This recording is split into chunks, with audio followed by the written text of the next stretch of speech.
Oke, selamat pagi. Siap-siap mulai ya. Udah pada sarapan.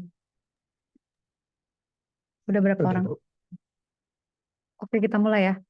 Ingat ya, Hmm. saya bilang di grup, jangan lupa. Jadi kalau misalnya di sepanjang kuliah ada pertanyaan, langsung tanya, langsung di chat. Jadi nanti pas saya absen, saya cek.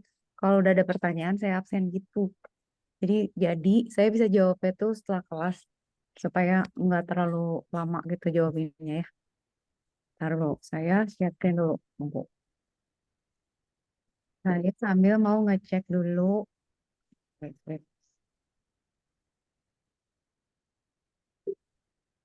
Cek dulu tugasnya. Tunggu. Hmm, lagi ngecek tugasnya Afif nih. Biasa, saya biasa belum sempet tapi mau lihat kira-kira udah pada kerjain apa nih. Oke, oke. Udah. Oke, oke. Tak, siap lagi. Coba Nadia gimana, Di?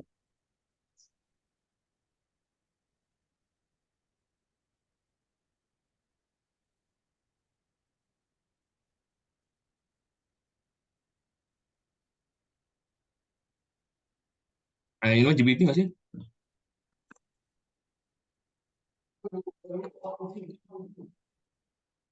Oke, bagus, bagus, bagus ya. Coba ya. Tunggu. Nanti saya cek lagi.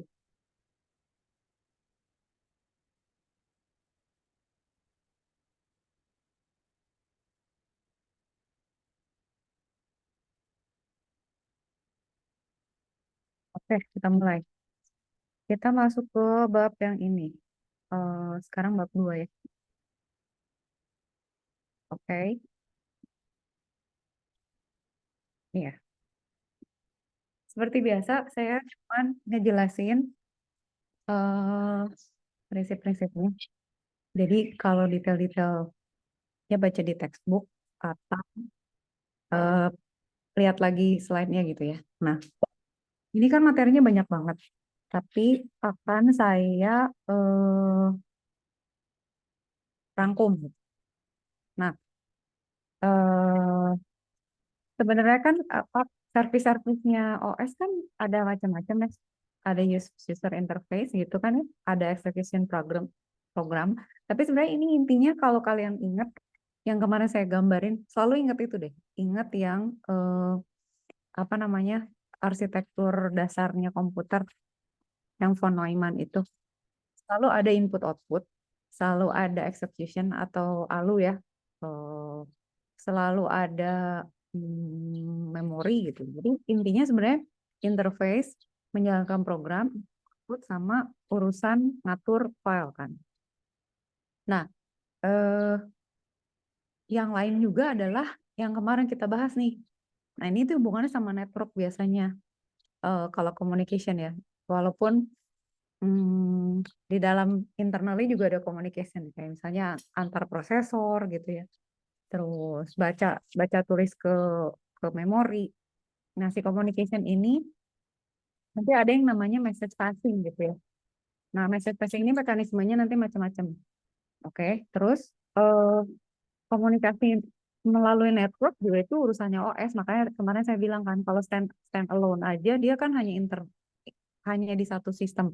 Tapi pada saat dia komunikasi sama sistem lain, nah dia harus ngomong nih sama network card gitu kan ya, harus ngomong sama WiFi protokol dan lain sebagainya. Nah itu juga urusan OS. Nah ini ada lagi error detection nih. Jadi OS itu harus mendeteksi error yang terjadi, error apa sih gitu. Bisa terjadi. Jadi dia gini. Sekarang pertanyaan gini. Untuk melakukan error detection itu kan berarti dia harus aware ya. Dia harus tahu ada error atau enggak gitu. Itu cara ngedetect error itu akan ada algoritma-algoritmanya gitu. Ada teknik-tekniknya untuk mengenali error. Nah, setelah error itu biasanya dikorek gitu. Ada namanya error correction gitu. Jadi sebelum bisa mengkoreksi error, dia harus bisa detect dulu. Nah, ini bisa terjadi di mana-mana gitu. Pas input output, pas lagi ngejalanin program, pas baca tulis ke memori.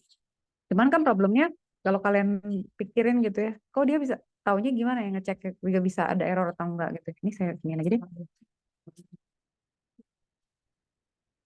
Ini sebentar ya, ini. Kalau di full itu saya jadi nggak bisa kontrol. Ntar dulu ya. Nah ini, gini aja ya, gedein aja ya. Saya kalau gitu jadi nggak bisa komen. Nah, gini aja lah. Oke. Nah, jadi untuk setiap error itu actionnya beda-beda tuh. Tapi dia harus bisa bisa mengkoreksi ini yang maksud saya tadi bilang. Jadi setelah detect-nya aja tuh udah problem. Nah, dia tuh nanti harus ngebenerin, dikoreksi gitu. Ini error harus dikoreksi, terus gimana supaya dia berkelanjutan. Nah, ini kalau misalnya ada crash atau ada apa ya, laggy atau misalnya hiccups gitu ya di OS itu problemnya bisa jadi karena dia juga nggak bisa manage errornya dengan baik gitu. Gitu ya. Oke. Sekarang kita lihat ini. Terus ngomongin resource allocation ya. Ini secara umum dulu. Nanti kita akan detailing semua. Resource allocation itu kita harus bagi-bagi apa aja. Cycle CPU, main memory, file memory yang bukan utama, file storage, input output. Terus ini udah tahu lah ya. Ya, ini akan semakin kompleks pada saat usernya tambah banyak, jobnya makin banyak, jalan bareng-bareng. Nah, ini tuh susah kayak kalian jadi event organizer, terus kalian harus ngatur setiap petak atau setiap booth itu jalan gitu. Orangnya makai banyak, requestnya banyak segala macam. Terus logging. Nanti saya cerita tentang logging ya. Jadi logging itu adalah cara eh, si komputer itu apa namanya? Bentar.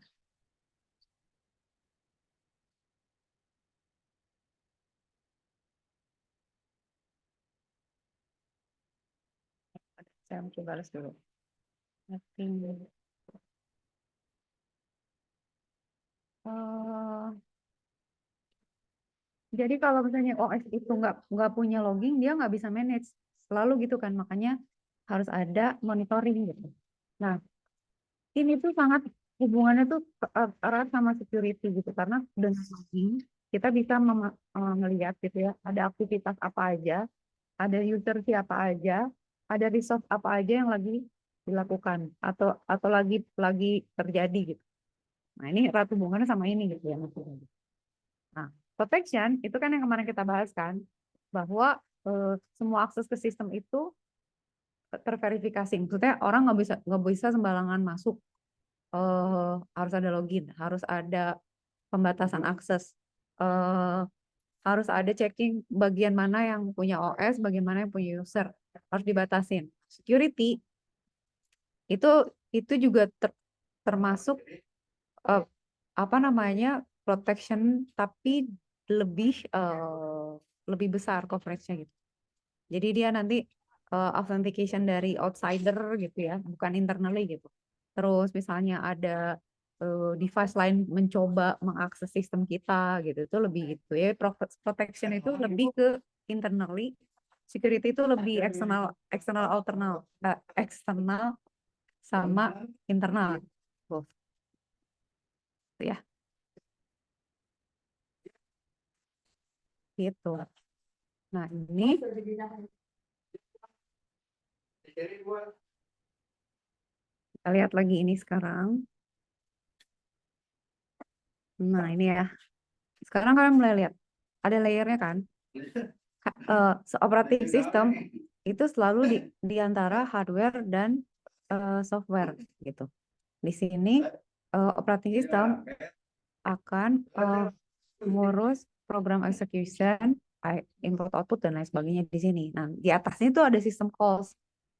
Urusannya untuk ngomong sama user gitu sama GUI. Nah, GUI itu ada yang bentuknya graphical, ada yang di touch, ada yang command line kan. Nah, itu semuanya punya user interface, tapi layeringnya kayak gini ya kira-kira. Nah, pemerintahannya si OS itu di tengah ini nih. Urusannya dia itu jadi kurang lebih ini ya. Ini adalah, nah setiap ini itu akan kita pelajari nih. Accounting apa nih? Kok belum dibahas? Accounting ini sebenarnya hubungannya sama logging. Log ya. Log itu accounting masuknya karena dia yang ngecek resource apa aja yang dipakai, berapa banyak, oleh siapa, bla bla bla nya ada di situ. Oke. Nah, itu ya kira-kira secara umum. Nah, ini kalian udah tahu ya, CLI itu adalah command line interface atau interpreter lah. Jadi kayak gini gitu ya. Nah, Bourne Shell Command Interpreter tuh kayak gini. Jadi dia CLI aja gitu. OS-nya nggak ada grafikalnya gitu, cuman tulisan aja gitu. Oke. Terus ada yang graphical, udah tahu ya. Ada yang touchscreen. Nah, ini tuh beda-beda ya cara dia cara si taruh kok nge-lag. Sabar. Ini. Si OS itu memanage itu semua itu melalui layer-layer yang tadi kira-kira gitu ya.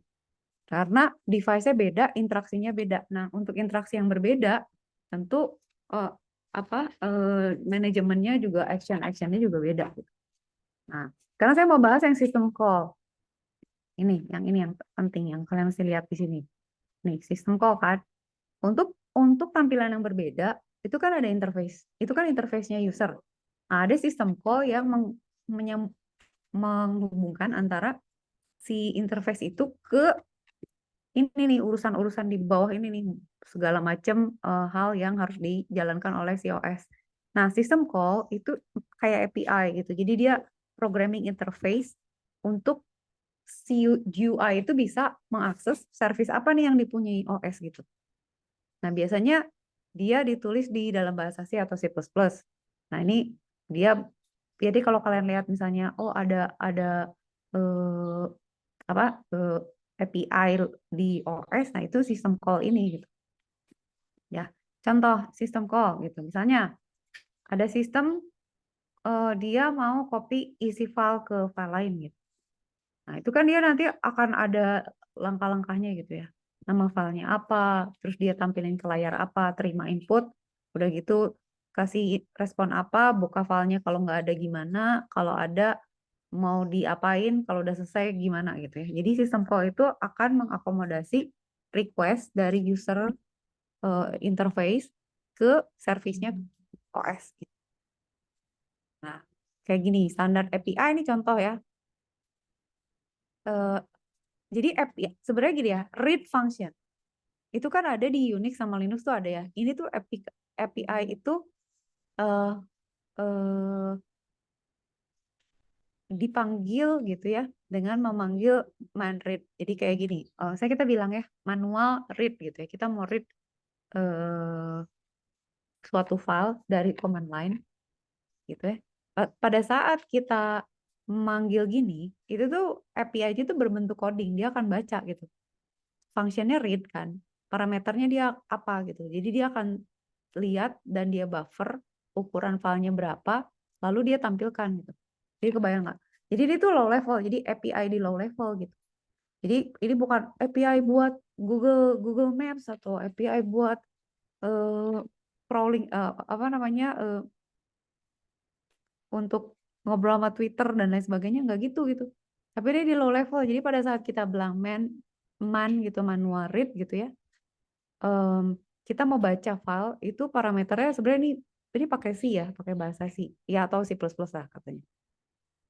Jadi ini kebayang nggak? API-nya tuh kayak gini. Jadi dia akan si fungsi ini itu akan mengakses ukuran dan data type dari file yang mau dibaca gitu ya. Jadi ini file apa yang mau dibaca, terus di buffer, terus berapa banyak, terus ditampilkan gitu.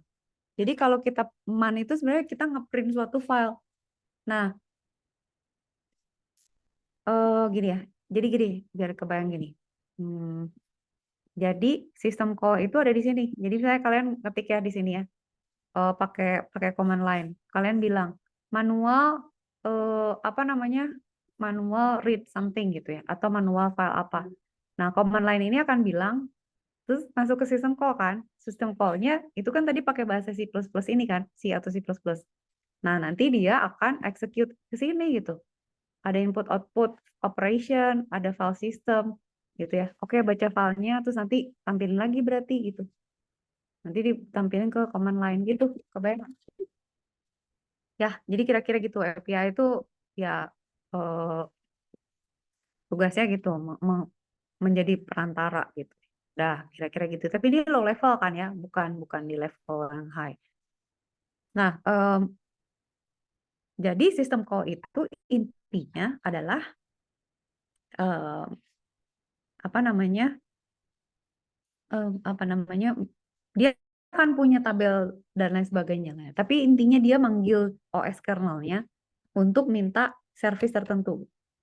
Jadi dia nggak boleh, nah, kenapa disebut sistem call? Karena dia nggak boleh akses langsung, dia harus call dulu ke OS, ke kernel, bilang, gue perlu nih akses ke input output gitu.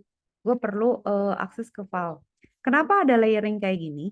Nah ini kita ngomongnya konteksnya OS ya. Selalu kalian mikirinnya OS. Kenapa ada layering kayak gini? Karena user gitu ya. Gini deh, sekarang saya kasih perumpamaan deh, contoh. Ini kan user, dia kan input pakai ini kan. Dia tuh nggak boleh langsung ke sini gitu. Dia nggak boleh langsung ke sini gitu, nggak boleh. Dia harus lewat sini dulu, sistem call dulu, yaitu API itu gitu. Nah, si API ini bertugas menjembatani dan meyakinkan bahwa dia tuh mengakses dengan cara yang benar gitu.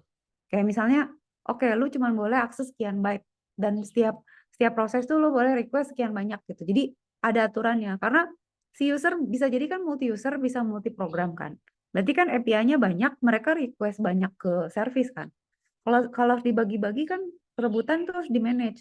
Nah, kalau usernya kayak gini aja deh, misalnya kalian ada makanan parasmanan gitu. Usernya tuh langsung masuk ke dapur gitu, nggak ngambil di parasmanan, nggak diladenin, nggak diambilin nasinya. Itu kan kacau gitu. Kebayang nggak? Jadi resource ini tuh penting ya, manajemennya tuh kalian perhatiin. Oh, oh kenapa ada kayak gitu tuh karena memang ada purpose-nya. Contoh deh gini, contoh. Eh, Kalau di iOS sama Android itu mereka accessing filenya rada beda gitu. Kalau di Android kita tuh lebih merdeka tuh buka file manager, bisa nge-rename file, bisa buka filenya kan. Kita tuh bisa buka file gitu kan. Jadi kalau saya merasa ya kalau di menurut kalian iya nggak sih? Atau kalau saya ada sanggahan gitu, enggak bu, nggak gitu gitu misalnya. Kalau saya ngerasa tuh kalau di Android tuh kita bisa masuk ke file system aja gitu. Terus kita bisa, oke, gue bisa buka file, terus gue bisa lihat, saya, oke, dalam satu file directory ada apa aja, itu kelihatan tipe filenya apa segala macam gitu ya. Nah kalau di iOS itu dia ada sih file manager, tapi aksesnya tuh terbatas gitu, kayak nggak se-open Android, tapi memang memudahkan gitu. Android itu lebih gampang gitu kalau kita mau isi, lihat file, mindahin akses ke name segala macam. Kalau di Apple tuh dia lebih ini lebih lebih lebih saklek sistem call-nya gitu. Jadi dia lu gak boleh ngapa-ngapain kecuali emang sama gue di approve gitu. Jadi aktivitasnya tuh terbatas, kayak ada fungsi-fungsi yang nggak boleh dilakukan, nggak boleh akses langsung gitu ke file gitu. Dan sama dia diumpetin gitu. Kayak kita misalnya cari file apa ya, sebenarnya bisa sih ya, misalnya dokumen atau apa, gambar gitu ya. Tapi sama dia disediain gitu pakai API. Jadi lu kalau mau buka gambar, jangan ke file foldernya gitu. Lu masuklah ke aplikasi gambar, aplikasi galeri gitu. Kebayang nggak sih? Jadi sistem call tuh tugasnya menertibkan para halayak ramai yang ingin menggunakan ini ya, servisnya OS gitu ya. Oke ya, clear ya. Gitu. Jadi kalau kalian mikirin eh, API itu untuk apa? Dia untuk menertibkan proses penggunaan resource. Dan dia harus minta izin OS dulu. Gitu. Nah, si OS interface ini biasanya nggak kelihatan karena lewat API. Kayak tadi kan kita misalnya, oh yaudah gue tinggal manggil fungsi tertentu. Nah, itu tuh sebenarnya API untuk mengakses semua yang ada, service yang ada di OS. Gitu ya. Nah, sekarang kita lihat. Nah, kayak gini kan jadinya gitu. Saya user aplikasi bilang open. Nah, perbatasan antara user mode sama kernel kan tuh pakai si sistem call ini kan. Jadi yang nanti ngakses memori gitu kan ya, ngeran low level programming dan di level kernelnya itu si sistem call. Jadi sistem call itu memastikan aksesnya itu di approve sama OS-nya dan sesuai sama setup protokol yang harus dilakukan. Nah, oke. Sekarang kan kalau kayak gini kan berarti kan kalian anggap ya, misalnya kalian mau minjem buku deh ke perpustakaan. Terus ada sistem call. Sistem call ini anggap adalah penjaga perpustakaan nih. Ini librariannya gitu. Kita mau pinjam buku nih. Gue mau pinjam buku. Buku apa? Ya udah sama saya dicariin. Dia kan akan cari tuh. Dia akan nyariin misalnya. Ada sih perpustakaan yang kita bisa nyari sendiri sih emang. Cuman ada perpustakaan yang biasanya udah buku-bukunya eh, lebih berharga, koleksinya lebih lebih apa ya? Lebih langka dan lain sebagainya, kita nggak boleh masuk, harus lewat library-nya. Jadi dia punya mekanisme sendiri untuk ngambil buku gitu. Kalau usernya langsung ngambil ke sini kan nanti pencatatannya lebih susah gitu karena check in check out-nya, check in sama check out-nya itu tidak terkontrol. Ya kan? Kebayang nggak? Makanya selalu gitu. COS itu harus ngelog siapa yang pakai akses, siapa yang ngelepas akses, siapa yang minta request, siapa yang udah gitu selesai gitu. Nah, si sistem call ini bertugas memastikan itu. Oke? Nah, itu kayak gitu ya kira-kira. Nah, eh, pada saat melakukan proses itu kan ada parameter tuh. Kayak misalnya saya mau pinjam buku 3, judulnya itu gitu. Atau misalnya saya mau baca file itu besarnya segitu eh, apa namanya eh, sekian kilobyte terus apa gitu misalnya. Kita request ya ada permintaan-permintaan tertentu parameter-parameter yang harus dilewatkan dari si user itu eh, ke lewat sistem call ke sistem. Nah, nanti si parameter itu dicatat tuh sama si operating systemnya gitu. Jadi, oh dia mau baca file, oh dia mau akses memori, oh dia mau akses I/O gitu ya. Itu nanti dia akan disimpan ke dalam suatu stack. Terus nanti ditaruh nanti jadi kayak taruh antrian nanti diambil nih sama operating system, kebayang nggak? Jadi kayak kalian misalnya apa ya? Kalau ngantri ke dokter gitu atau ngantri alah kemanapun lah gitu ya, ngambil paspor atau apa, kalian kan ngambil naro naro misalnya berkas kalian ditaruh kan, terus nanti sama dia diambil gitu ya. Tapi kan kalian nggak boleh misalnya si berkasnya langsung langsung dikasihin ke bagian sana, kita harus lewat lewat apa front office dulu kan. Nah, kayak gitu kira-kira. Oke, oke ya. Jadi ini menertibkan antrian lah. Kayak apa ya? Stack queue lah, queue kayak antrian gitu. Jadi, nah nanti kan ada parameter passing nih.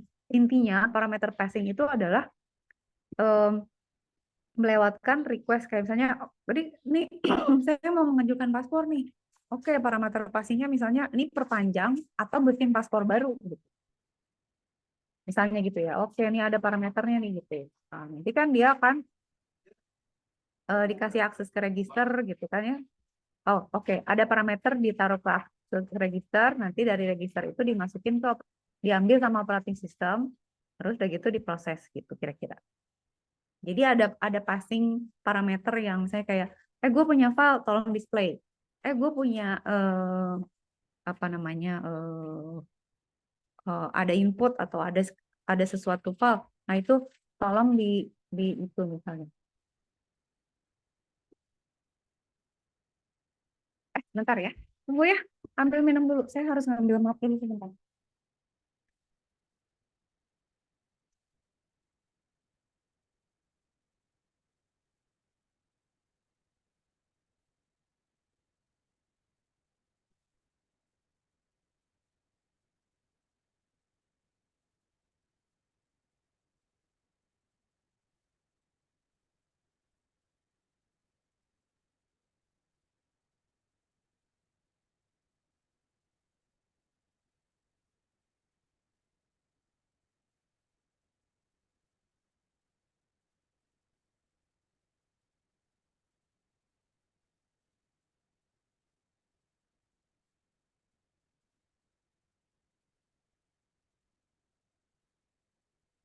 Kayak Anda. Gitu ya, parameter passing tuh intinya gitu. Mau ngasih variabel aja sebenarnya. Dan ini sebenarnya coding aja low level gitu. Dah, sistem kok macam-macam ya. Udah segala macam lah ya. Mulai dari create, process, and abort, dan lain sebagainya. Kalian baca. Debugging, logs. Nanti kita belajar debugging sama logs juga. Terus pikirin ya, sebenarnya tuh yang nanti susah tuh dari OS tuh adalah hmm, apa ya? Wait. Jadi kayak ngasih signal udah selesai atau belum. Kalian bisa ngebayangin nggak sih di dalam suatu operating system? Itu yang susah dari mereka itu adalah komunikasi, memastikan kayak gini deh. Misalnya kalian ngatur aja pegawai gitu. Terus kita mau tahu bahwa dia udah selesai, terus boleh ganti ke yang lain, over datanya ke sini, transfer filenya ke sana, dan lain sebagainya. Itu tuh ada event signal eventnya juga gitu. Belum alokasi memori dan lain sebagainya. Nanti kita detail semua ya. Nah, sistem call ada file management, ada device management, terus ada maintenance information gitu. Lihat ya, kayak kalau saya kalian lihat misalnya ada kan misalnya clocknya, misalnya kalau clock clock clock komputer kita zaman dulu udah lemah, tanggalnya beda, itu tuh sistem operasi harus tahu gitu. Jadi karena dia harus keep on track tanggal juga, dia mesti tahu. Oke, ini file ini tuh kapan dimodifikasi oleh siapa sampai jam berapa. Jadi kalau dia nggak cross check antara clock, jadi gini, gimana caranya si komputernya tahu kalau clocknya dia salah gitu. Nah itu tuh OS tuh. Dia kayak misalnya setting kita salah gitu ya, atau clock. Kalau zaman dulu tuh kan suka ada clocknya, kalau baterainya lemah, si MOS-nya lemah gitu, itu kan tanggalnya jadi beda semua kan. Nah si OS tuh masih tahu gitu kalau the whole thing about penanggalan komunikasi dan lain sebagainya dia harus tahu. Oke. Nah, terus misalnya komunikasi nih, menginisiate dan menyelesaikan komunikasi, bikin connection, ngirim dan menerima message gitu ya. Terus mau gimana gitu ya? Masa spesinya mau kayak gimana? Start dan lain sebagainya lah. Itu macam-macam banget gitu. Jadi dan dia harus mikirin juga aksesnya, permissionnya, yang mana yang boleh, mana yang enggak. Misalnya nggak boleh juga ada satu proses yang mendominasi resource gitu. Nah, terus kalau kayak kemarin kan kalian ada yang nanya, Bu, kalau deadlock gimana? Itu juga si OS harus punya cara gitu. Gimana caranya melepaskan deadlock gitu untuk rebutan resource. Nah, kalau kalian lihat ya di sini ya, sistem call di Windows sama Unix sistem call nih. Ada proses kontrol, ada file management, device management, dan selanjutnya. Ini kalian bisa lihat aja gitu. Nah, sistem call-nya tuh untuk proses di Windows tuh begini ya. Kalau di Unix gini, fork, exit, wait, open, kalau file, open, read, write, close.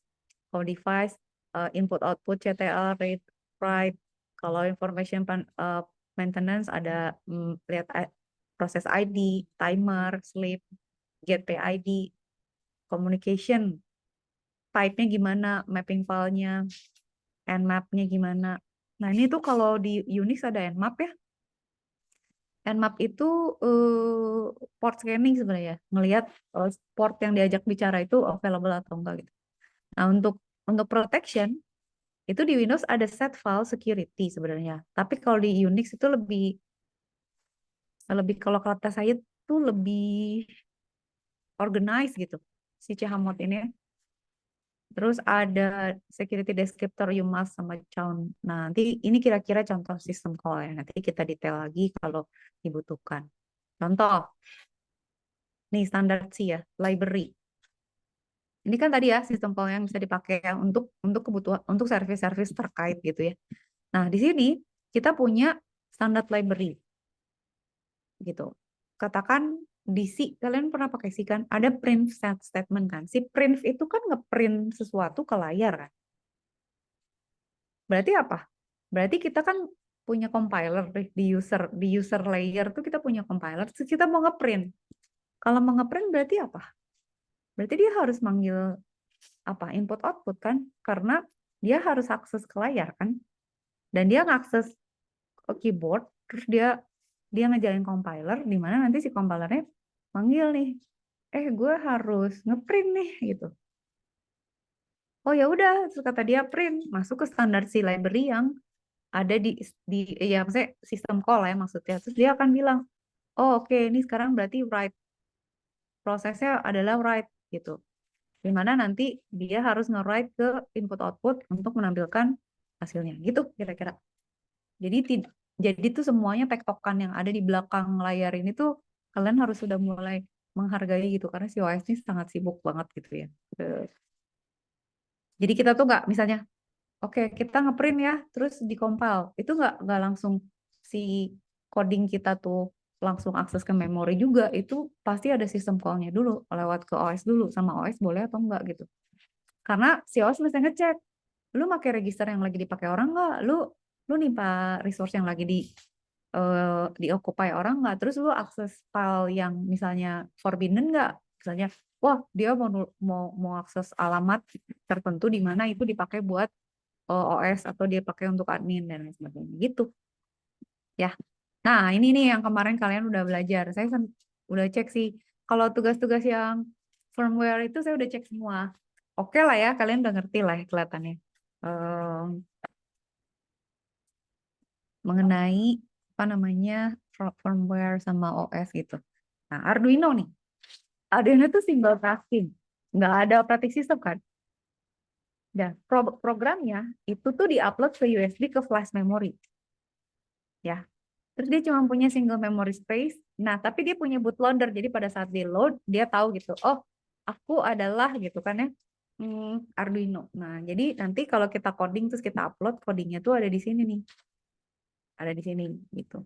Nah, biasanya kalau udah dia load ya udah, misalnya mati pun ya yang disimpan ya terakhir program sketch yang kita upload gitu. Si Arduino ini.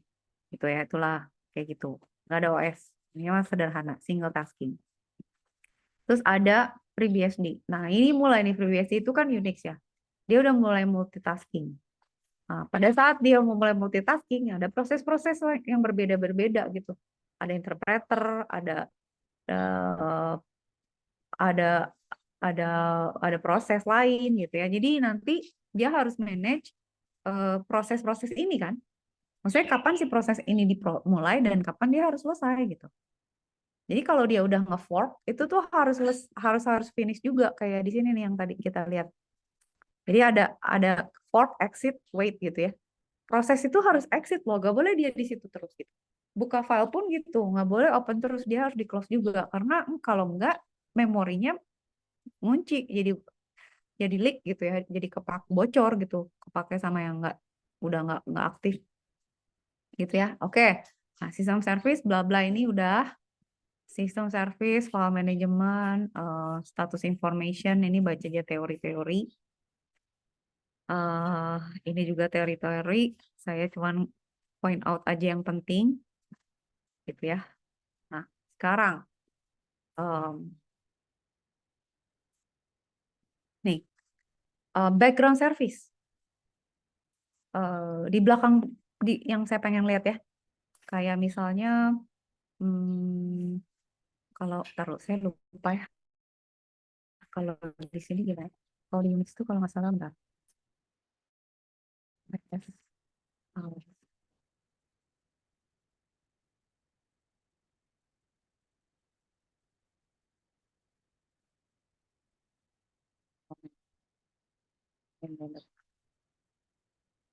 nah ini nih.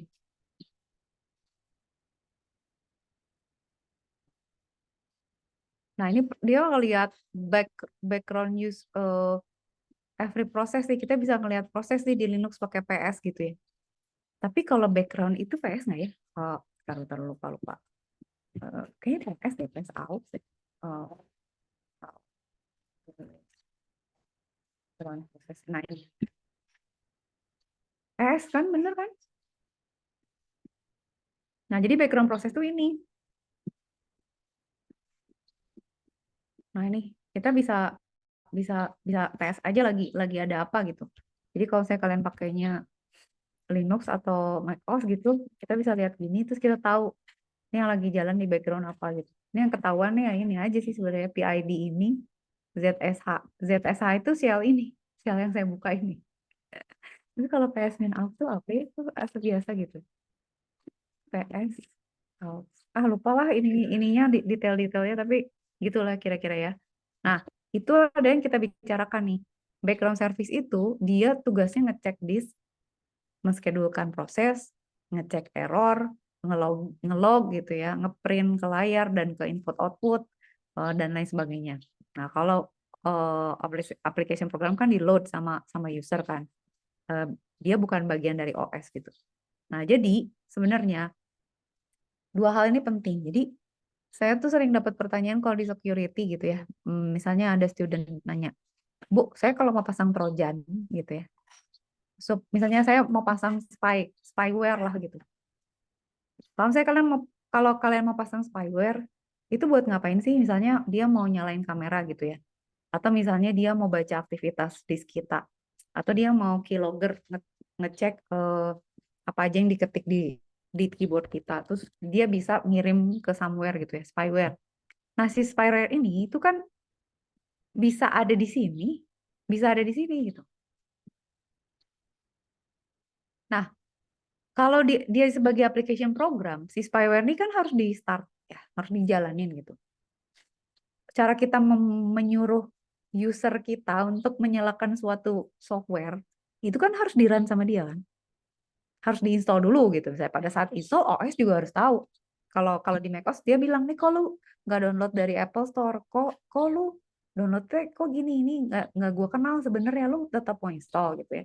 Jadi pada saat install tuh sebenarnya OS harus melakukan precaution bahwa ini tuh siapa gitu.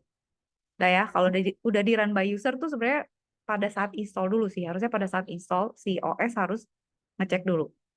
Nah, pada saat oke udah boleh install nih ya. Pada saat run dia kan dijalanin sama user kan. Nah, pada saat kita matiin sistemnya, ini kan mati kan berarti spyware ya. Karena kan eh, dia bukan bagian dari OS gitu. Nah, banyak yang nanya, Bu, gimana caranya bikin suatu program yang dia setiap kali boot time dia dipanggil gitu. Jadi saya pengen bikin program, Bu, di mana kalau komputernya ngebut, si programnya itu langsung nyala juga. Nah, itu tuh tricky banget. Itu karena kalian harus masuk ke arsitektur kernelnya. Jadi misalnya kalian mau ngehack suatu sistem, semakin low level, kalian harus kayak pembuatnya gitu. Kayak misalnya kalian mau ngehack gedung atau ngehack negara, kalian harus tahu persis orang-orangnya siapa, arsitekturnya kayak gimana, ruangan-ruangannya di mana, akses-akses input outputnya di mana, port-portnya yang mana gitu loh. Jadi kalau sebenarnya ya OS itu menjaga supaya dia jangan sampai disusupi sesuatu. Makanya ada yang namanya kernel.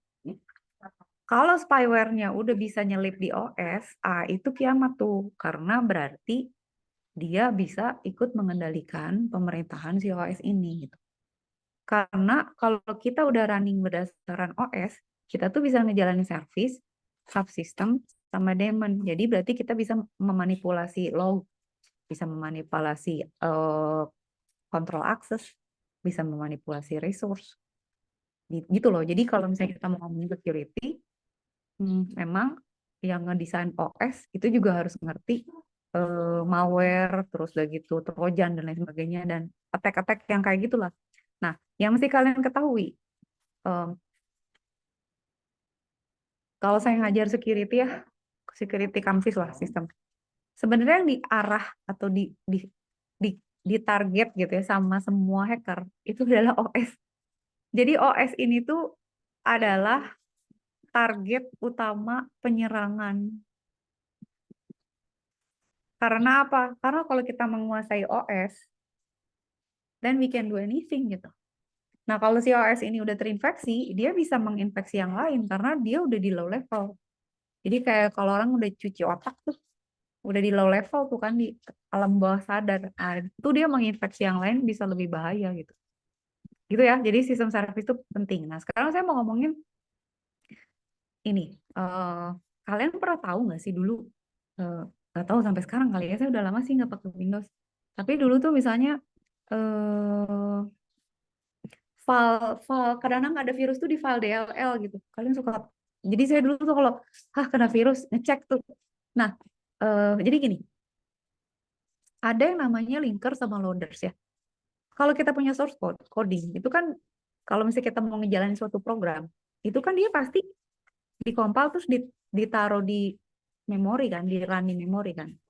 Nah, linker itu tuh menghubungkan antara Jadi gini, kayak misalnya kalian bikin eh, ngopal file gitu ya, file C. Terus dia punya library, misalnya library-nya tuh library tanggal atau library keyboard dan lain sebagainya. Nah itu tuh kan nanti kan dikompal. Jadi obj file sama ini ya, binary files or something lah gitu. Nah, linker itu yang menghubungkan antara source code dengan library yang dia panggil. Bayang? Nah, mereka itu untuk bisa dieksekut harus di-load ke memori. Di-loadnya sama si loader ini. Gitu. Jadi nanti kebayangkan bahwa rumit gitu. Nah, kalau di Windows itu ada yang namanya dynamically linked libraries, di mana dia itu merupakan linker antara suatu program dengan library yang ada gitu. Nah, kadang-kadang tuh malware suka pura-pura jadi linker ini gitu. Atau jadi loader lah. Jadi kelihatannya kayak, oh lu ngelink aja gitu. Padahal dia ngelink ke suatu akses yang nggak boleh atau program yang malware dan lain sebagainya gitu. Oke. Nah, kalau kalian lihat nih ya. Nah, ini yang mau saya tunjukin nih. Linker ya. Saya kalian punya main ya, main.c ya. Ini kan source program. Dia kan di-compile nih. Compile pakai GCC ini kan. GCC dia akan membuat main C ini jadi file objek. File objek itu tuh nanti bisa dihubungkan sama file objek lain. Maksudnya di file objek ini tuh bisa nyambung ke library yang lain. Supaya berhubungan itu di link. Jadi kita pakai GCC min O, outputnya main. Dia hubungkan pakai linker ini. Sehingga nanti jadi file executable. Setelah jadi executable, dia di load ke memori pakai loader. Gitu. Nah, nanti ada misalnya library yang mau dipakai di misalnya ya si program ini setelah dikompil dan segala macamnya dia gue perlu input output nih ke printer atau ke layar. Nah, itu di link setelah dia di load ke memori. Jadi udah ya kebayang ya linker sama loader. Sebenarnya ini kalau mau dibahas lagi tuh kita bisa ngomongin teori compiler gitu-gitu ya. Tapi intinya gitu. Jadi kayak kebayang dari source program itu harus dikompil dulu sehingga dapat file objek. Nah, kalau dia mau digabungin sama file objek lain itu bisa di link gitu ya sama linker sehingga dia jadi file executable yang bisa diexecute. Setelah di-load ke memori baru dia manggilin library lain yang berkaitan sama fungsi-fungsi yang ada di dalam program executable-nya gitu. Oke. Nah, ini mah udah tahu ya. Kenapa aplikasi itu spesifik? Kayak kalian kemarin nanya kan, Bu, bagaimana caranya mengoptimize sesuatu atau mencegah ini? Itu kan saya bilang tergantung OS-nya, tergantung arsitekturnya gitu. Jadi biasanya kalau application yang jalan di Windows nggak jalan di macOS gitu. Kenapa? Karena sistem call-nya beda, formatnya beda, instruction set-nya beda gitu. Nah, tapi dia bisa ditulis untuk beberapa operating system gitu. Jadi pakai Python kayak Ruby atau apapun gitu, dia bisa dijalankan di beberapa operating system. Kayak misalnya yang kalau aplikasi yang pakai Java itu dia asalkan sistemnya punya Java Virtual Machine dia bisa jalan. Ya, jadi aplikasi itu biasanya spesifik gitu karena cara dia ngomong sama resource-nya si operating system itu kan beda-beda gitu, nggak bisa disamain kecuali kalau ada layer lain kayak Java Virtual Machine, dia itu lewat Java Virtual Machine nanti Java Virtual Machine-nya ngomong ke sistem call dan sistem call-nya baru ke bawah lagi. Nah, terus ada yang namanya Application Binary Interface atau ABI. Ini tuh arsitektur mirip equivalent sama API, tapi dia mendefinisikan komponennya di binary code gitu. Jadi jadi dia interface tapi di level biner gitu untuk akses arsitektur ya, CPU-nya dan lain sebagainya gitu ya. Design implementation, lah gitu ya, baca aja ya. Policy. Nah, oke, ini singkat aja.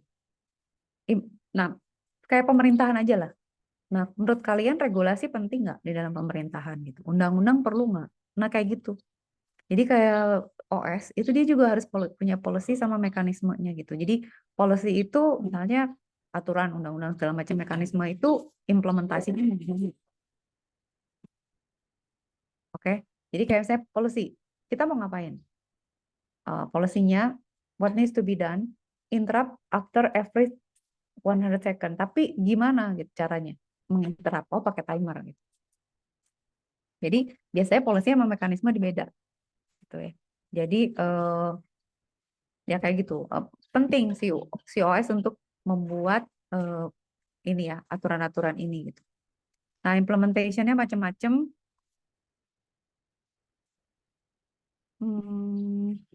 Terus kita lihat struktur ya.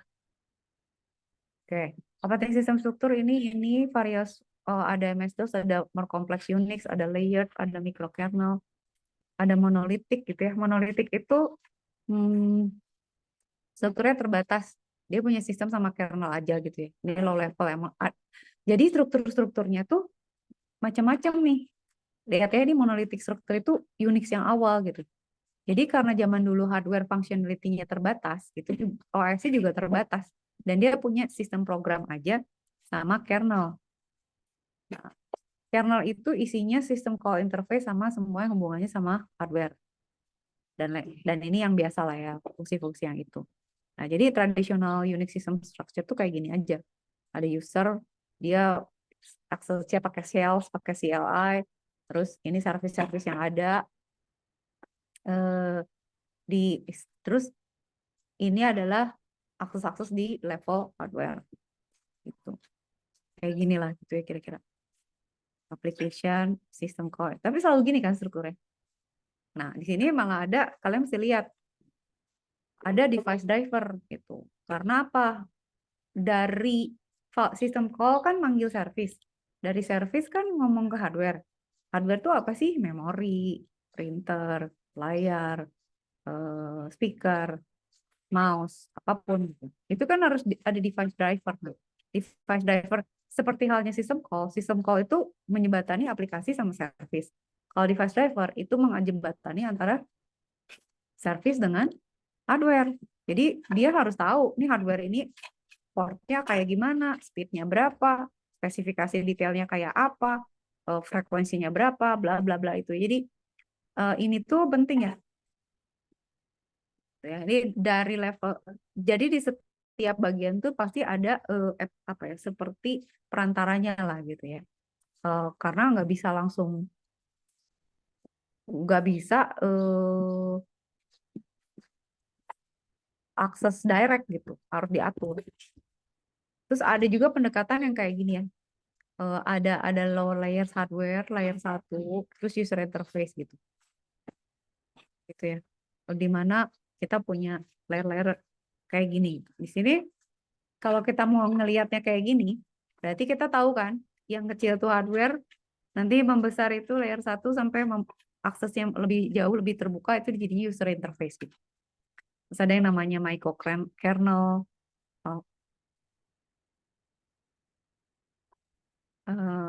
Bentar ya.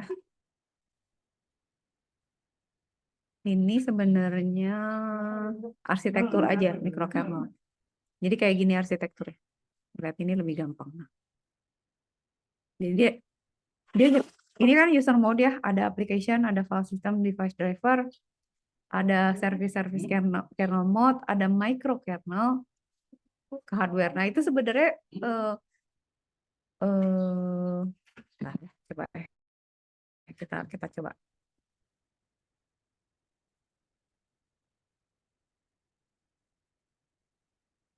Biar kalian nggak bingung.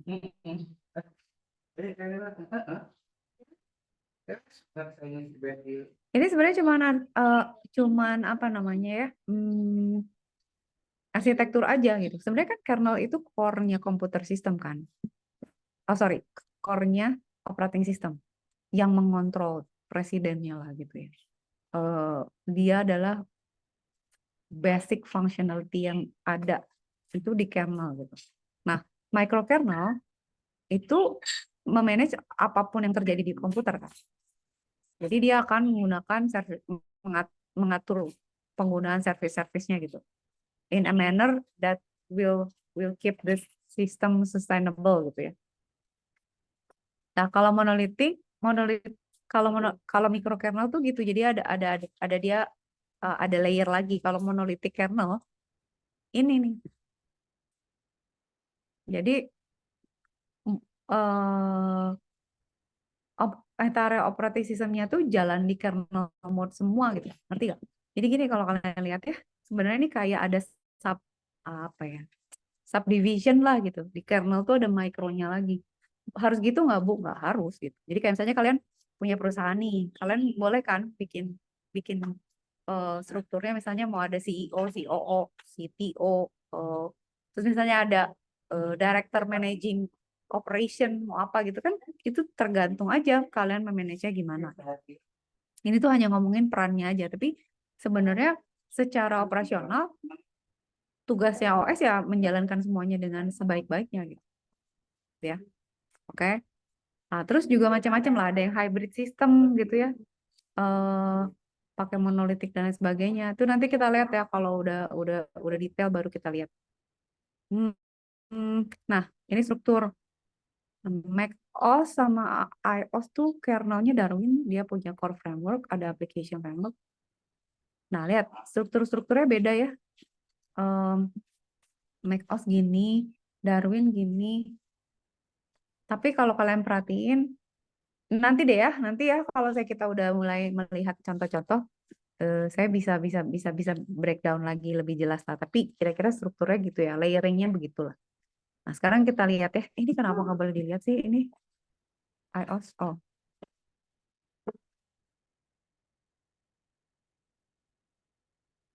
oke. Ini OS, macOS ini Android. Android arsitektur kayak gini. Ada hardware, ada Linux kernel, ada Bionic. Nah, selalu gini kan, ada library-nya, application-nya di atas, selalu kayak gitu ya. Terus nanti setiap arsitektur akan punya message passing yang beda-beda gitu. Itu mempengaruhi juga. Oke. Oke. Sekarang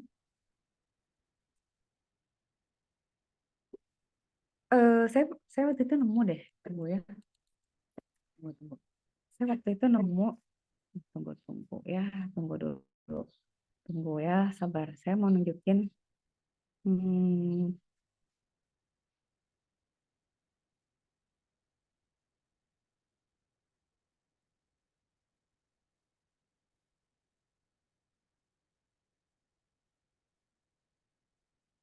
Mana ya yang OS ya? OS.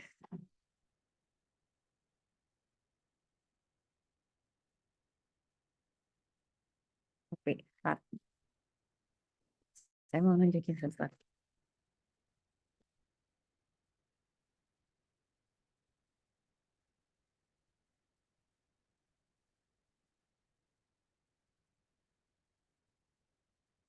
Nah, ini. Nah, ini tugas besar anak IF nih, ITB. Stay. Bikin sistem operasi. Jadi, ya nggak boleh. How do gimana caranya? Kayak seperti aja. Nggak bisa, nggak bisa buka. Nggak ada aksesnya. Sorry. Tadi mana?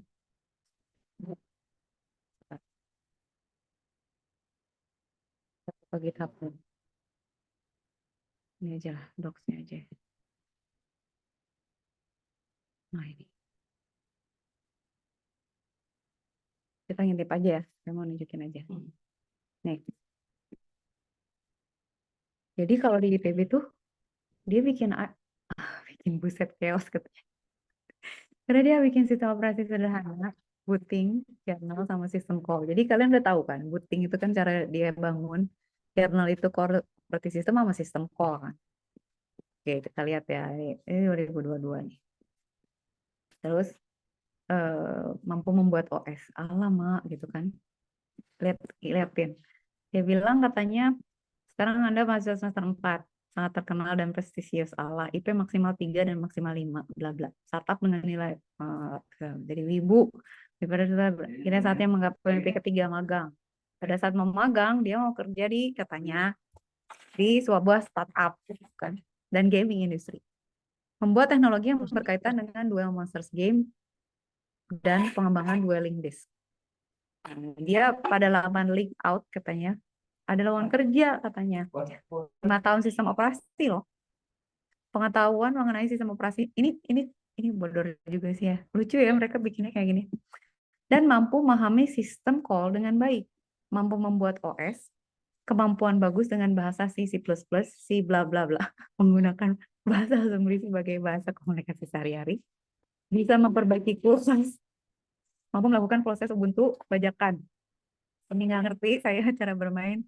Pokoknya lucu lah ini, tekanan besar. Nah, emang kayak gini gitu ya orang-orang kerja 34 jam sehari serta berpikir dengan kepala dingin dan sekarang gitu ya nih ya. Ini CEO-nya katanya. Nah, dia disuruh bikin meet online karena lagi COVID. Sekarang dia meminta kandidat magang untuk membuat sistem operasi dalam waktu 14 jam. Kalau bisa diterima nih, magang di sini. Kenapa jadi ada psikolog gitu ya? Oke ya, ini kok lucu ya, saya baru baca detailnya. Gitu. Jadi tugasnya gini. Jadi lucu ya, asistennya dia bikin cerita dulu. Deskripsi tugas. Kalian akan membuat sebuah sistem menakjubkan bernama sistem operasi. Berjalan di sistem 16 bit. Nanti pakai emulator ini. Dibagi beberapa milestone yang kebayang nggak? Jadi kalau kalian mau bikin OS, ini saya nggak akan nyuruh kalian bikin ini sih ya. Tapi bayangin kalau kita mau bikin OS, itu harus kita bikin disk image-nya, harus install bootloader, harus implementasi kernel, terus OS-nya masih jalan gitu. Mengimplementasi sistem call, baca input, output ke layar, ngebersihin layar, terus udah gitu bikin script untuk gimana nge-build OS-nya, interrupt tuh kayak gimana, kernel ASF tuh kayak gimana, kayak gitu gitu. Jadi nanti milestone-milestone-nya tuh banyak sih, buset chaos ini ya. Ini saya ceritain aja maksudnya. Suka ada yang nanya sih maksud saya, Bu, kita bisa nggak sih bikin OS sendiri? Bisa. Cuman ya sesusah itu gitu. Itu dokumennya ya. Nah, ini liatin. Coding source-nya aja ada yang pakai bahasa C, ada yang pakai bahasa assembly. Ini bootloader-nya pakai assembly, kernelnya pakai assembly. Nelson 2 bingung ya katanya. Kurang ajar kan emang. Terus nanti disuruh lagi nih. Bla bla lagi deh ceritanya. Tugas. Buatlah file system. Read sector. Jadi dia di low level gitu. Dan ini bikin OS. Intinya bikin OS tuh kita memanage semua proses aja. Kalau sekarang kan tinggal pakai. Nah, ini kita bikin service ya, kebayang nggak sih? Nah, bikin service berarti kan kita harus nge-build dia di low level. Kayak misalnya baca register langsung tuh ke register. Berarti kita pakai bahasa assembly dong. Nanti assembly-nya nyambung ke high level. Baru nanti kita buatin sistem call buat nyambung ke usernya gitu. Kayak gitu. Nah, kalau kalian mau lihat ya, ini bisa nggak ya kita lihat ya? Nah, nih, add dan modify. Nih, ini tuh, ini sebenarnya saya tunjukin supaya kebayang aja ya. Kuliah kita tuh soalnya nggak pernah sampai sini. Kita punya segini banyak, nih ya, tunggu dulu. Kita punya segini banyak file. Oh, ini kan slide ya.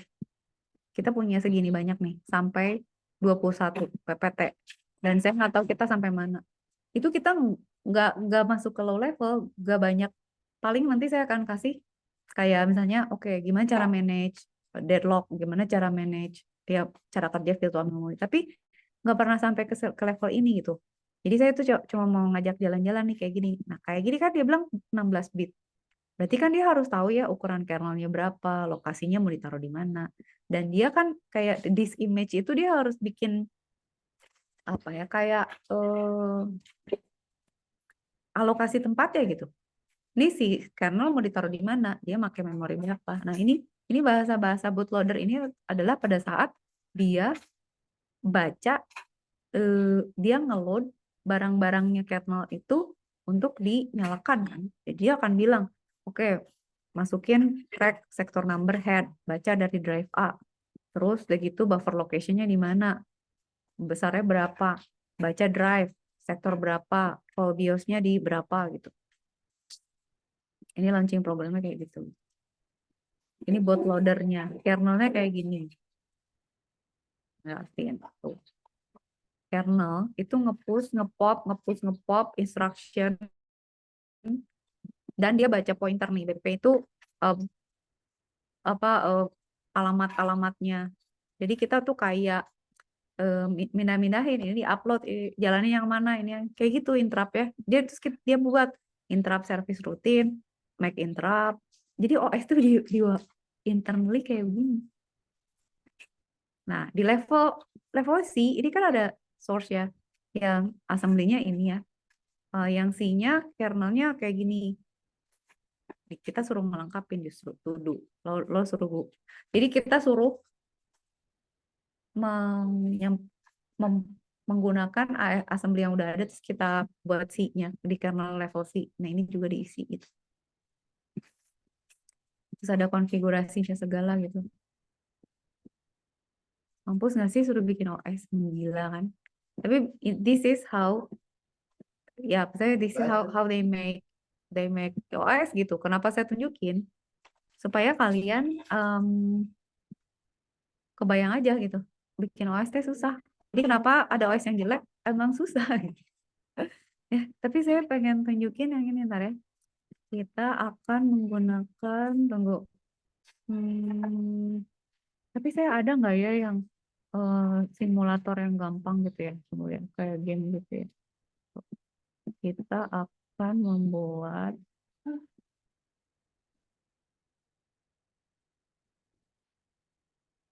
emulator box. Ada gitu, box.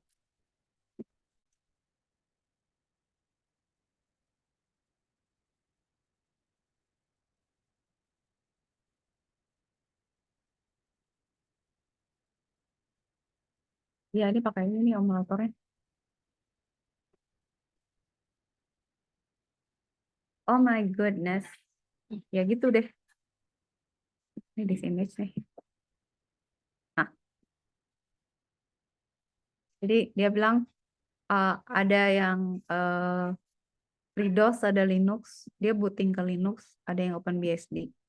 Jadi kita bisa bikin, terus kita ngeran aja OS kita. Oh, setting.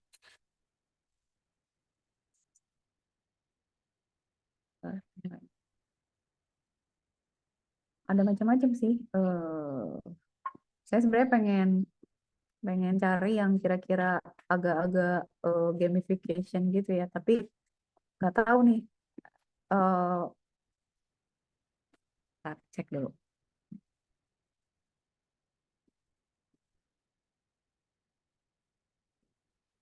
Gila ya, nggak gitu sih.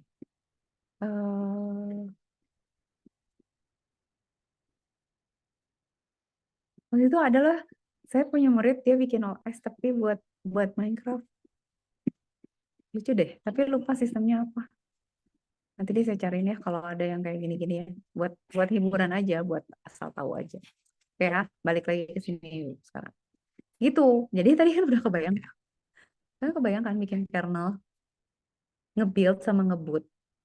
Itu berarti kita, kayak yang tadi saya bilang yang dulu itu, yang struktur arsitektur, itu tuh cuman punya sepotong kode yang ya ada kode yang hardwired ya udah ada di ROM gitu, sama ada register sama main memori yang kecil. Nah, itu di load ke situ terus di run gitu.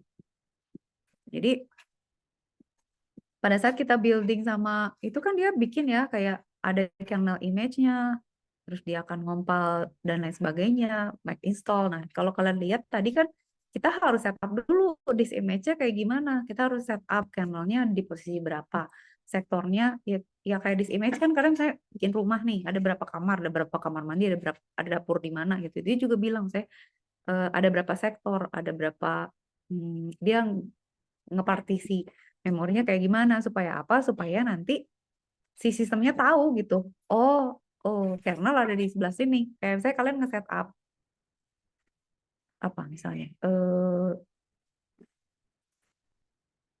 apa locker kan dinomorin tuh. Nah itu tuh kayak this image gitu. Kayak misalnya oke lockernya tuh dari 1 sampai 100 tuh ke kanan dulu sampai habis terus ke bawah gitu ya. Jadi kalau mau nyari locker 90, oh berarti dia di baris ke 9 gitu. 99 berarti kolom 9, baris 9, kolom 9 gitu. Kebayang nggak? Nah, kayak gitu. Itu kan harus harus di setup dulu yang kayak gitu-gitunya. Nanti pada saat booting dia ngupload, ngeload ngeload apa dari BIOS atau ROM-nya. Nah, si kernelnya ditaruh di memori.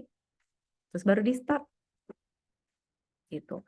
Nah, tapi kan harus tahu memori sebelah mana, berapa besar, terus yang mana gitu kan. Ini tuh harus dimulai dibuatnya tuh gitu. Jadi sistem booting itu basically adalah eh me, menjalankan atau ngeload suatu program ke memori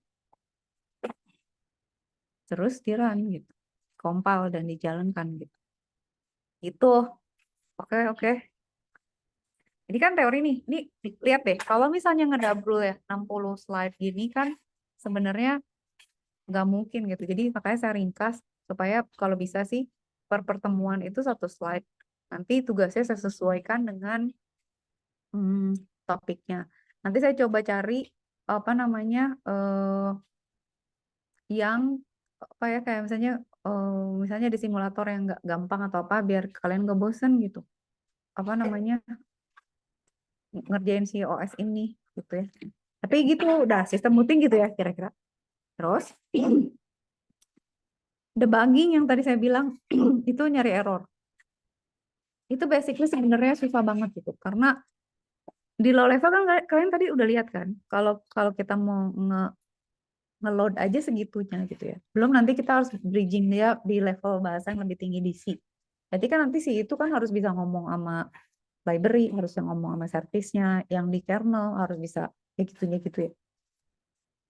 Nah itu debugging tuh juga harus kayak gitu. Nih, bacalah. Debugging is twice as hard as writing the code in the first place. Therefore, if you write the code as cleverly as possible, you are by definition not smart enough to debug it. Gitu. Jadi kalau misalnya debugging itu susah karena daripada bikin program. Tapi kalau misalnya kita bikin program itu dipikirin gitu ya, dia berarti nggak smart enough to debug. Ya, jadi debug itu tuh looking at every possibility that will go wrong gitu. Ya itulah kompleksnya. Jadi performance juga masih dilihat ya. Ini ada performance, bottleneck segala macam. Tracing. Ini tracing tuh ngecek kayak siapa nih yang info proses ini? Siapa nih yang lagi pakai gitu. Kalau ada paket data, ini paket data dipakai sama siapa, udah sampai mana gitu dan lain sebagainya. Terus ada lagi ini compiler ya.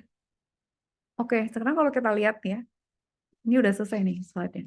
Di sini kita bisa mulai absen. Tracing tools itu adalah tools untuk melihat sistem call invocation. Artinya, ini sistem call tuh dipanggil buat ngapain aja gitu. Karena sistem call itu menggambarkan berapa banyak proses yang sedang berjalan kan. Gitu. Jadi, kebayang nggak sih di OS harus ada tracing kayak gini-gini. Taruh, saya pengen nanya. Dia bisa jawab ya? Kita tanya sepinter apa? Oh,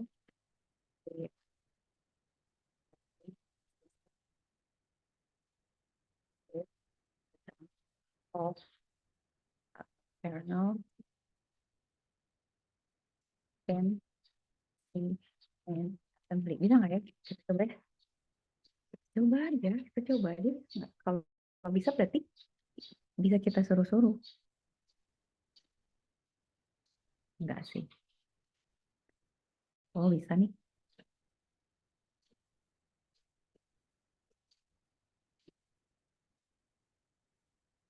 Oke, create kernel assembly for a extended operating. Saya pengen tahu sedetail apa dia.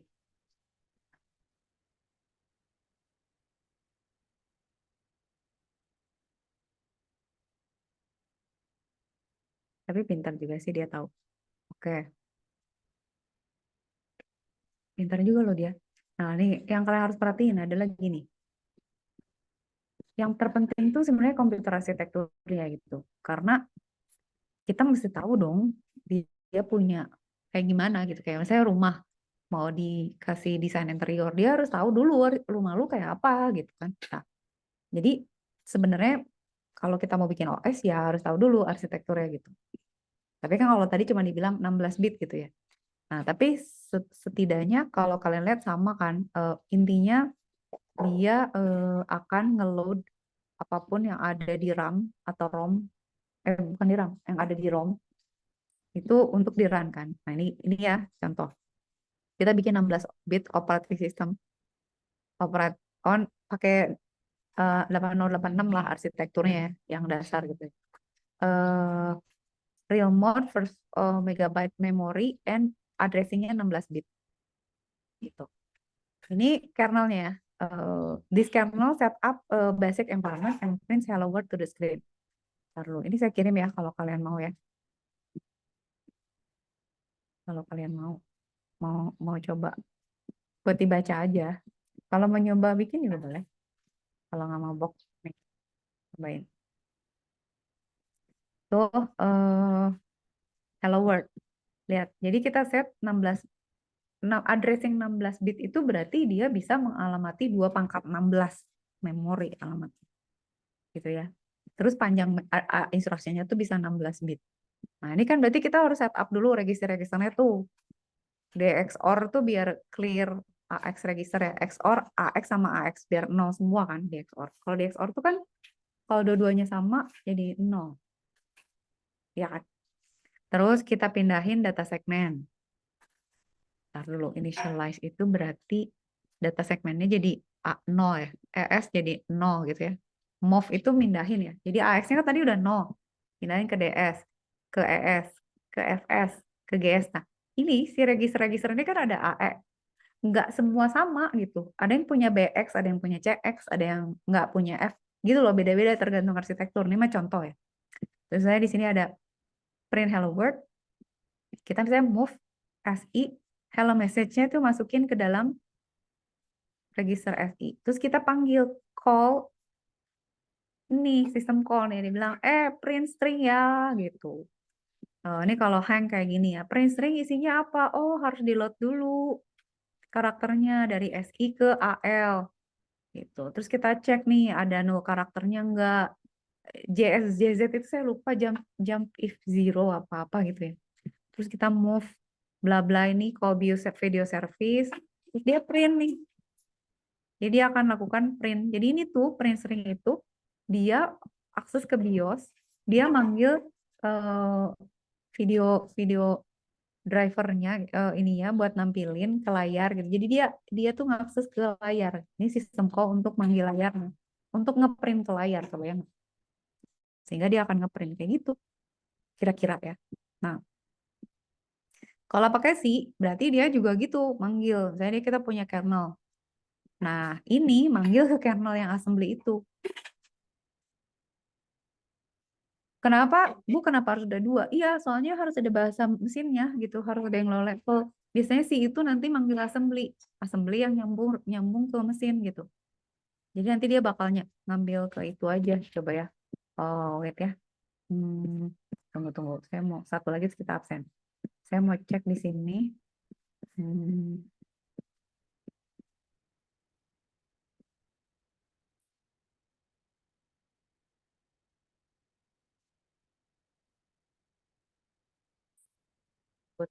udah pas.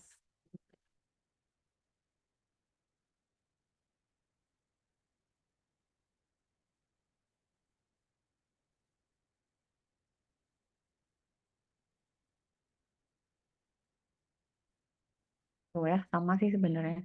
Intinya dia harus layout dulu si disk image-nya, terus dia setup dia mau ngeload di mana, di cylinder berapa, head berapa, drive berapa, di load, terus dari itu baru di execute, kira-kira gitu. Nah, detail, maksudnya bu codingnya jalan atau enggak atau gimana itu nggak apa-apa. Kalian ini tuh nggak ada yang baku gitu, karena arsitekturnya pasti beda-beda, mekanismenya pasti beda-beda. Tapi yang masih kalian bayangin adalah si kernel itu tuh adalah kalau di kita consciousness lah.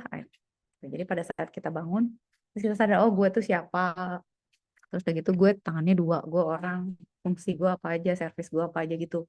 Nah itu di load. Tapi intinya kita harus set up dulu ininya, disknya kayak gimana dan resource yang ada apa aja gitu. Begitu ya, oke? Absennya sekarang. Absen dulu sambil saya ngecek kalian udah nanya atau belum. Nanyanya di itu ya, di chat ya. Berarti saya harus ngecek di, kok nggak ada. Oke. Oh, mana Hafiz langsung nanya ya.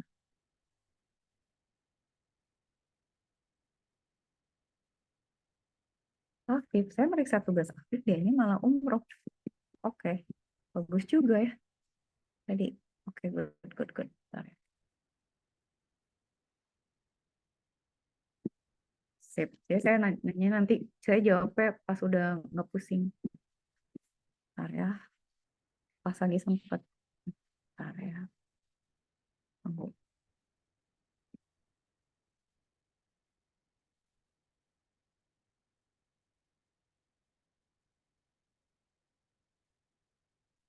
Absen dulu.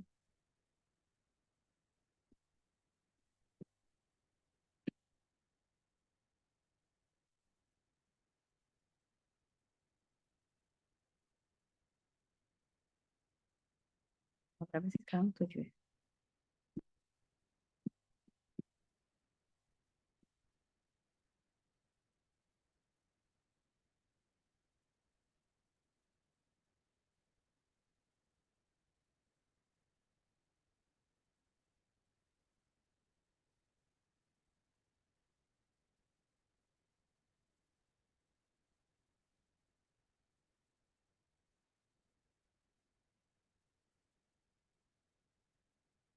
Kalau nggak diginin teh nggak pada nanya, makanya haruslah terjadi ke ini pengabsenan.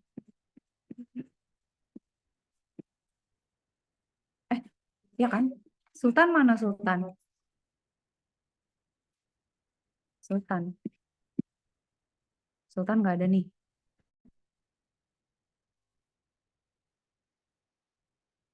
Sultan nggak ada ya? Ntar saya isi dulu ya. Saya dosen adalah dosen. Saya adalah, kalian boleh sambil nanya. Minggu ketiga. Oh, proses dan implementasinya thread sinkronisasi. Oke. Berarti kita masuk ke tiga. Itu udah skip dulu ya. Hmm.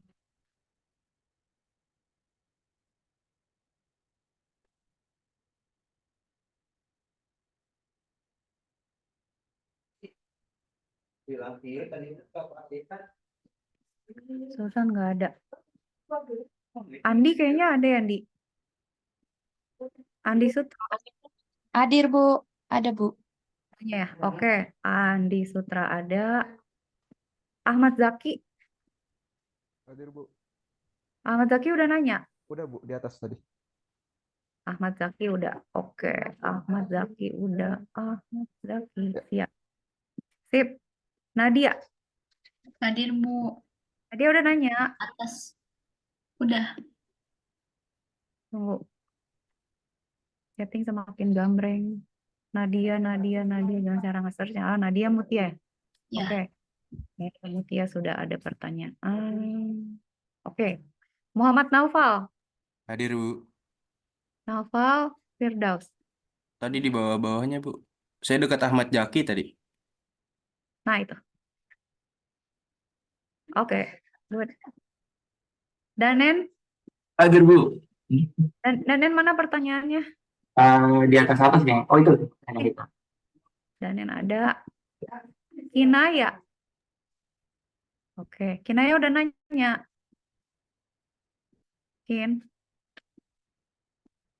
Kinaya nggak ada suaranya. Di atas Nadia. Oke. Ribet ya layarnya. Oh. Kinaya di atas Nadia. Oh iya ini. Benar. Muhammad Akhtar. Akhtar nggak ada? Ada. Tar mana Tar pertanyaannya? Muhammad Akhtar. Halo Bu, tes. Oh ya, oke, suaranya ada. Iya Bu, Mana? Pertanyaan udah ada. belum Bu, ini lagi saya baru balik dari toilet, lagi pengen ini ngetik pertanyaannya Bu. Oke. Akhtar ditungguin. Davi, mana Davi? Hadir Ibu. Davi, mana pertanyaan Davi?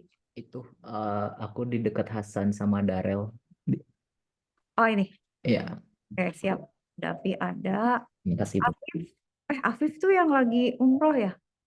Afif lagi Iya Bu, yang lagi umroh Bu. izin berarti ya? Izin. Oke. Sip, ntar submit dulu biar nggak hilang. Terus Afif ada, sabar. Hamdan. Hadir Bu, Hamdan ada udah di nanya. bawah. Hamdan mana? Oke, Itu. ada. Enrico Hadir Bu. udah nanya. Sudah di bagian atas. Enrico, bagaimana ya caranya biar nggak Enrico. Enrico tuh di awal ya? Oh iya Iya benar. Bu. Di awal-awal. Oke, thank you. Rian Darel. Hadir Bu, Rian Darel udah nulis. sudah Bu. Rian Darel di mana? Rian. Oh ini Darel ya? Oke, Darel ada.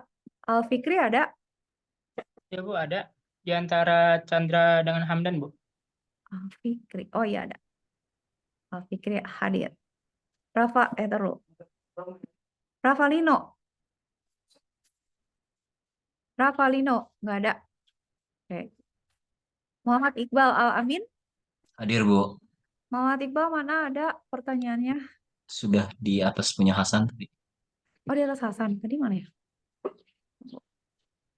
Tadi kayak lihat. Oh ya. Itu. Sip. Iqbal ada. Halif. Hadir Bu. Oke, Halif ada. Halif udah nanya ya. Halif. Yang 4 terakhir Bu. Sip. Halif 4 terakhir. Mana Halif? Nggak ada. 5 terakhir berarti ya. Oh, 6 terakhir malah. Oh 6 ya Bu. Maaf Bu. Nggak apa-apa Halif. Atala mana? Hadir Bu, Atala udah nanya. saya di paling bawah. Nah itu. Oh iya. Oke, sip. Atala udah. Nanti saya baca. Oke. Aska. Muhammad Aska. Aska Itu di mana? atas Marcelo. Oh iya, ada. Hah? Oke, bagus juga pertanyaannya. Kevin Justivio. Ada Bu, Halo Kevin, mana pertanyaannya? di atas Bu. Bawahnya Seiko.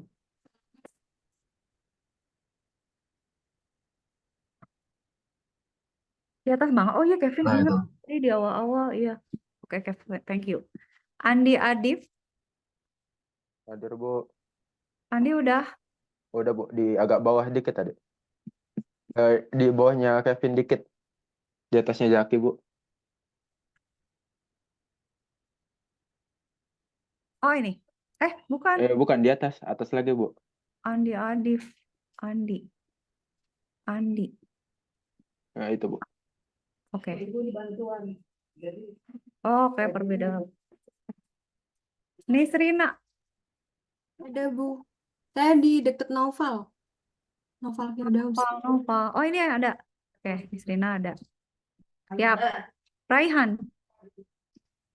Halo Raihan. Gimana Raihan? Raihan. Raihan di mana sih? Raihan udah nanya belum sih? Udah, Bu. Udah Nggak ada. paling bawah. Hah? Karena belum aja. Nah, itu. Oh ini, Jid ini ya. Oke. Azhar ya, Aizar mana? Hadir, Bu. Aizar udah nanya. Udah, Bu. Atasnya Nova Firdaus.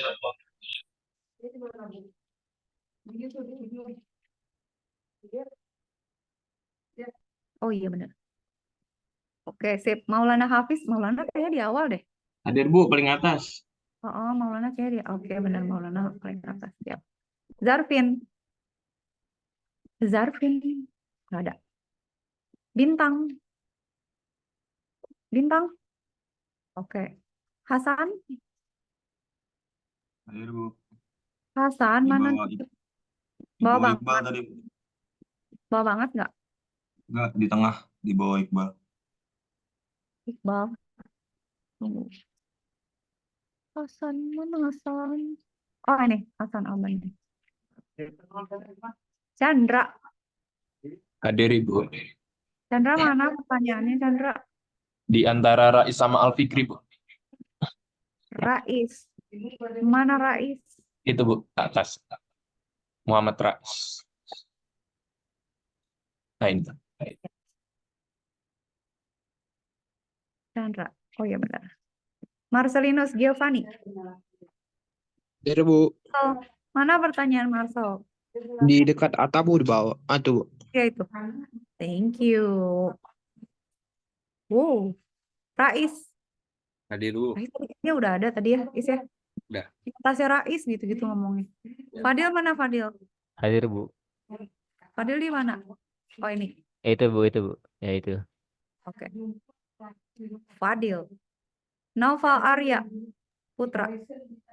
Oke. Naufal mana? Tadi kayaknya saya di atasnya Naufal. Mana? Ah ini Firdaus ya? Naufal Arya. Beda lagi dong. Naufal yang mana? Pertanyaannya. Oh ini Naufal Arya. Kok nggak ada suaranya sih, Val? Asmi nggak ada. Hadir Bu. Asmi ada. Ngebahas Asmi. Mi di mana? Oh paling bawah. Astaga, ini bang saya teh tukang repair apa gimana Mi pertanyaannya? Sering terputus lain masalah kabel. Oke, Syifa. Hadir Bu. Syifa udah nanya Syifa. Udah Bu. Ada itu tuh Bu. Bawah. Bawah lagi. Oh, Nah itu. Syifa. Ya. Oke, Syifa ada. Oke, thank you. Muhammad Ardians. Mana Muhammad Ardiansyah di mana Ardi? Di atasnya Andi Adif, Bu. Nah, itu dia. Oh iya itu dia. Dia nanya apa?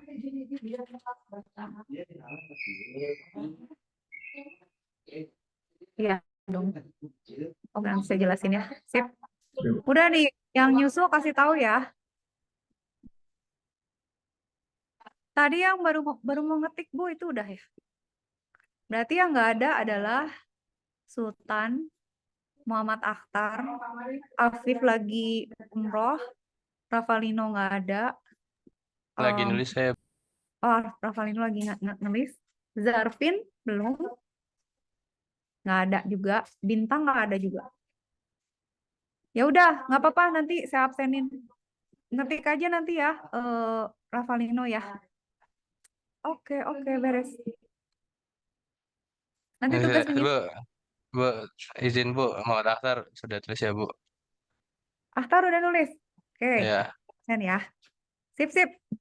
Akhtar ya. Oke. Akhtar udah nulis. Akhtar. Oke. Sip. Saya absen dulu. Muhammad Akhtar Perwira. Submit. Oke. Sip. Makasih ya. Oh, nanti saya kasih tugas ya. Terima kasih banyak. Nanti dijawabnya belakangan. Oke. Terima kasih for today. Bye all. Selamat makan siang. Thank you Bu. Makasih, Bu. Makasih Bu. Makasih, Bu. Makasih Bu. Makasih Bu. Dadah. Ada Bu.